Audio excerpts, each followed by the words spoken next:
नमस्कार दोस्तों, PKR fact point में आपका स्वागत है। मित्रों, इस चैनल के माध्यम से जो मैपिंग का क्लास हम चला रहे थे उसमें अपने पिछले वीडियो में हमने दक्षिण अमेरिका महाद्वीप के बारे में 4 पार्ट में अध्ययन किया था। अपने वीडियो के इस सेगमेंट में हम यूरोप महाद्वीप के बारे में अध्ययन करेंगे।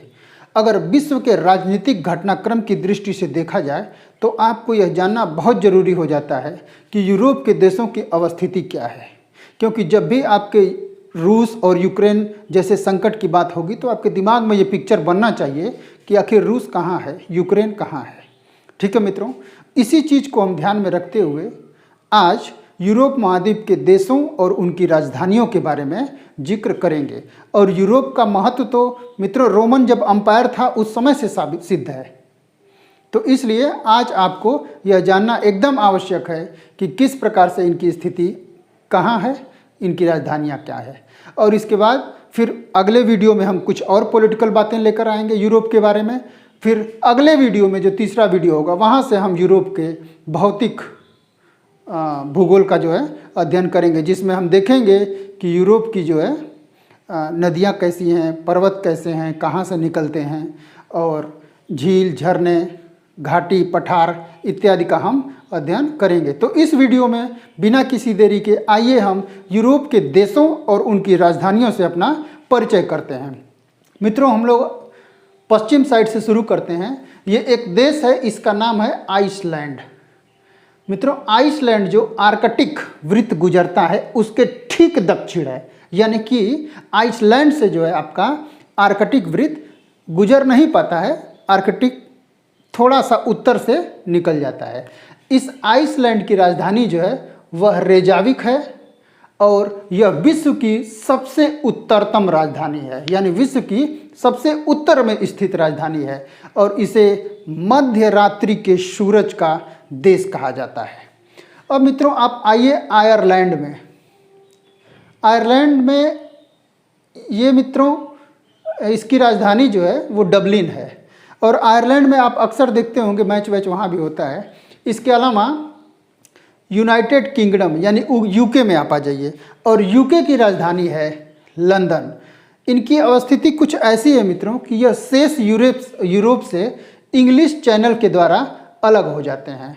यूके के उत्तर में एक उत्तरी सागर नॉर्थ सी लहरा रहा है, और इस उत्तर सागर को पार करके जब आप आएंगे तो यहाँ पे आप देखेंगे एक देश है जिसका नाम है नॉर्वे, और नॉर्वे की राजधानी है ओस्लो।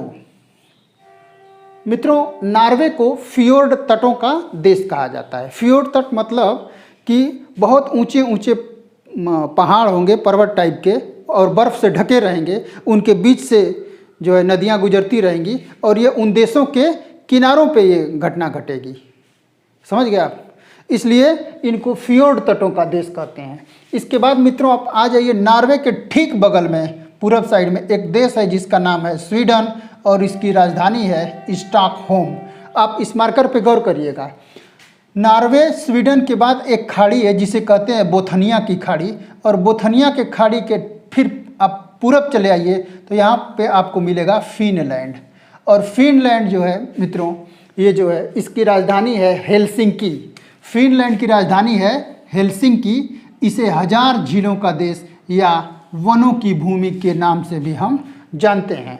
अब मित्रों आपको हम एक देश के बारे में बता दें। ये पूर्व सोवियत संघ रूस से सब अलग हुए देश हैं। इनमें एक है इस्टोनिया। इस्टोनिया देश है, और इस्टोनिया की राजधानी है टल्लिन। इस्टोनिया की राजधानी कहाँ है? टल्लिन। अब इस्टोनिया से आप ठीक नीचे चले आइए। इस्टोनिया से ठीक नीचे जब आएंगे तो आपको एक देश मिलेगा जिसका नाम है लाटविया, और लाटविया की राजधानी है रीगा। मित्रों ये सीक्वेंस आप ध्यान रखिएगा, क्योंकि ये सीक्वेंस उत्तर से दक्षिण और दक्षिण से उत्तर पूछ देता है अक्सर। तो एस्टोनिया के बाद लाटविया, और लाटविया के बाद आएगा लिथुआनिया, और लिथुआनिया की राजधानी है विल्नियस। लिथुआनिया की राजधानी है विल्नियस। अब मित्रों आप लिथुआनिया से थोड़ा और नीचे चले आइए। लिथुआनिया से थोड़ा सा और नीचे आएंगे तो आपको मिलेगा पोलैंड, और पोलैंड की राजधानी है वारसा। अब आप पोलैंड आ गए। पोलैंड से आप जाइए पूरब साइड में, जैसे ही पूरब जाएंगे आपको मिलेगा बेलारूस, और बेलारूस की राजधानी है मिन्स्क। बेलारूस की राजधानी कहाँ है? मिन्स्क। अब आप बेलारूस चले गए, बेलारूस से आप और पूरब की तरफ जाइए, तब आपको मिलेगा यूक्रेन, जो आजकल काफ़ी चर्चा में है रूस से संघर्ष के कारण।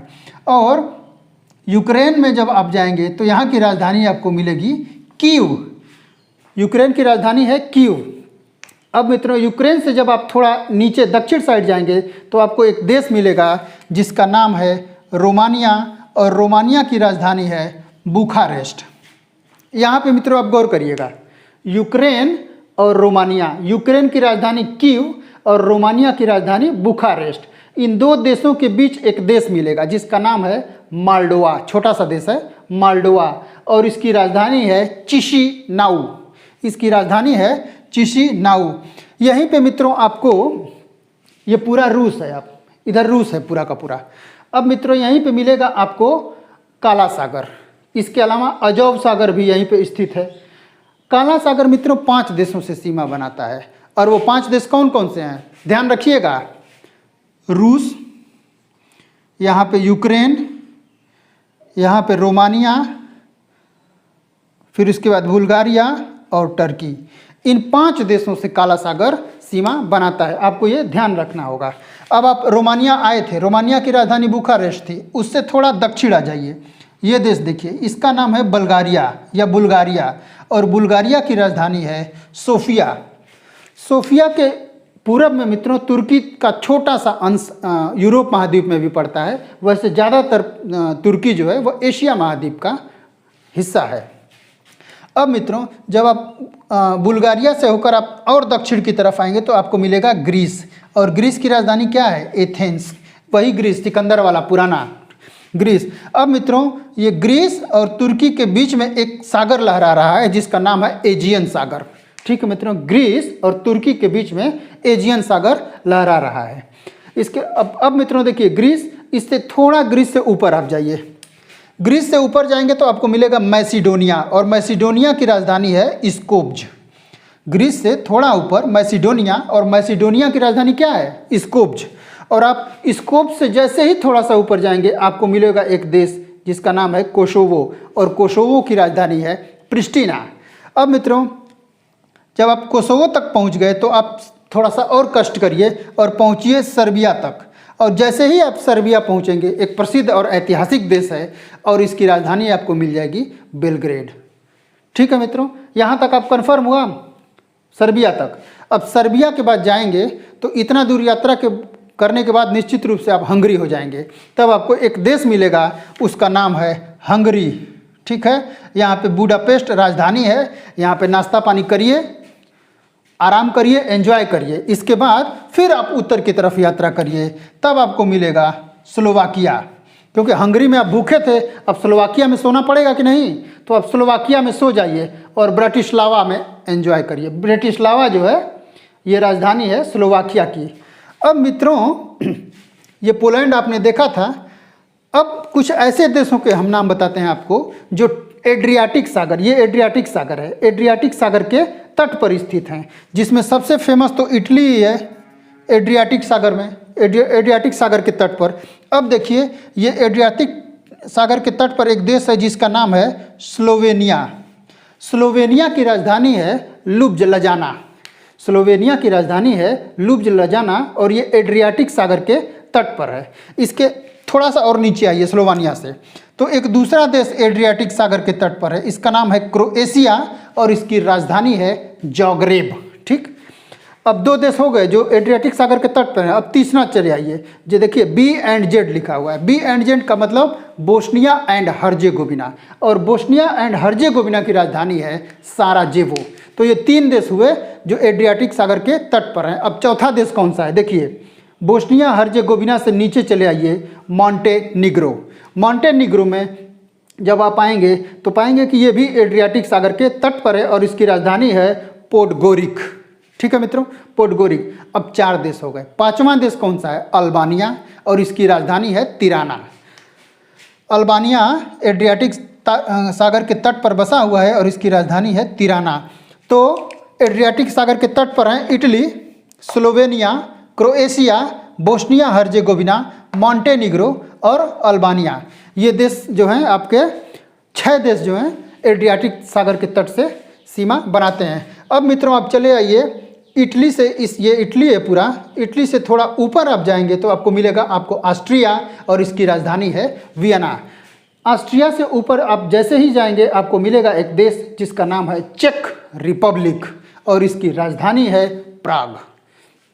अब थोड़ा सा आप जो है चेक रिपब्लिक से पश्चिम की तरफ आइएगा, आपको एक बड़ा देश मिलेगा जिसका नाम है जर्मनी और इसकी राजधानी है बर्लिन। जर्मनी से थोड़ा ऊपर आप जाएंगे तो ये उत्तरी सागर तट और बाल्टिक सागर के तट पर एक देश है जिसका नाम है डेनमार्क और डेनमार्क की राजधानी है, याद रखिएगा, कोपनहेगन। और विश्व के सबसे बड़े द्वीप ग्रीनलैंड और फैरो नामक प्रसिद्ध द्वीप पर भी इसी का अधिकार है। ये अपने दुग्ध उत्पादन और होल्स्टीन गायों के लिए जाना जाता है। अब मित्रों आप चले आइए डेनमार्क से थोड़ा सा पश्चिम साइड, ये आपको मिलेगा नीदरलैंड, इसकी राजधानी है एम्स्टर्डम। इसके बाद आप चले आइए थोड़ा सा पश्चिम और यहाँ पे आपको मिलेगा बेल्जियम, इसकी राजधानी है ब्रुसेल्स। ठीक है मित्रों, अब एक बहुत ही खूबसूरत देश है जहाँ अक्सर लोग एंजॉय करने के लिए जाने का मूड बनाते हैं और उसका नाम है स्विट्जरलैंड और इसकी राजधानी है बर्न। स्विट्जरलैंड की राजधानी जेनेवा नहीं है, बहुत लोग कंफ्यूज हो जाते हैं कि स्विट्जरलैंड की राजधानी जेनेवा, लेकिन जेनेवा नहीं है, स्विट्जरलैंड की राजधानी है बर्न।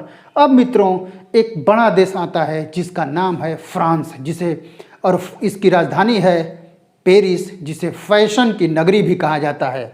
और ये फ्रांस है, इसकी राजधानी पेरिस, फैशन की नगरी कहा जाता है। इसके अलावा मित्रों अब ये देश देखिए, ये जो है स्पेन है, इसकी राजधानी है मैड्रिड। और पुर्तगाल जो देश है वो अटलांटिक महासागर के तट पर है और इसकी जो राजधानी है ये है लिस्बन। अब मित्रों ये फ्रांस है और ये स्पेन है, इनके बीच में एक ये छोटा सा देश है जिसकी राजधानी भी वही है जो इस देश का नाम है, यानी कि अंडोरा। अब मित्रों एक चीज़ आपको मैं बता दूं कि ये पूरा यूरोप है, थोड़ा गौर करिए। यूरोप के जो पूरा उत्तर में आर्कटिक महासागर, यूरोप के पूरा उत्तर में आर्कटिक महासागर लहरा रहा है। ठीक, ये आर्कटिक महासागर है, पूरा बर्फ से ढका हुआ। इसके पूरब में जब आप जाएंगे यूरोप के पूरब में आप जाएंगे तो पूरा का पूरा रसिया है और रसिया में जो एक पर्वत है जिसे यूराल पर्वत कहते हैं पूरब साइड में, और दक्षिण पूरब में काकेशस पर्वत है। ये एशिया और यूरोप की जो है सीमा बनाते हैं। अगर आप दक्षिण की तरफ चले आएंगे तो दक्षिण की तरफ में ये थोड़ा सा सीमा जो है तुर्की से बनाता है, लेकिन इसके बाद ये पूरा का पूरा भूमध्य सागर से जो है घिरा हुआ है दक्षिण साइड से। और थोड़ा सा दक्षिण में ही आप पश्चिम की तरफ आएंगे तो ये अफ्रीका महाद्वीप है, अफ्रीका महाद्वीप है। और यहीं पे एक जलसंधि है जिसे आप जिब्राल्टर की जलसंधि कहते हैं और जिब्राल्टर की जलसंधि से यूरोप अलग होता है। इसके अलावा यूरोप के जब आप पश्चिम साइड में आएंगे तो यहाँ पे आपको अटलांटिक महासागर मिलेगा। तो ये रही यूरोप की स्थिति, देशों के बारे में और उसकी राजधानियों के बारे में जानकारी। अगर हमारे द्वारा किया गया ये प्रयास आपको अच्छा लगता है तो आप इस चैनल को लाइक, शेयर और सब्सक्राइब कीजिए। मिलते हैं अगले वीडियो में यूरोप के बारे में कुछ और जानकारी लेकर पॉलिटिकल। तब तक के लिए नमस्कार, जय हिंद, जय भारत।